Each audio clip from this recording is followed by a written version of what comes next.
The numbers in these boxes follow a pattern. Some of the entries are missing. P is equal to what?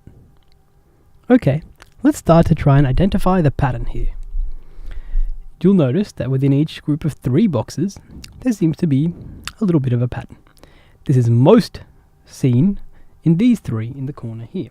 Let me just highlight those for you. This little triad here.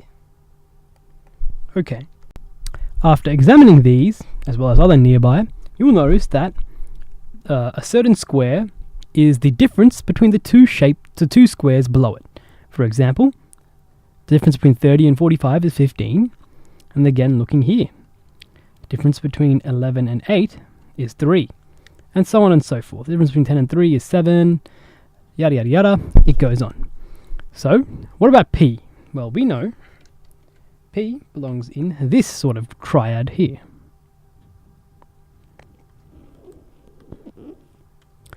Okay, and so P is the difference between the 2 numbers below it, which are 17 and 11.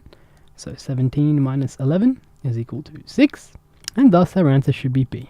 6. P is 6.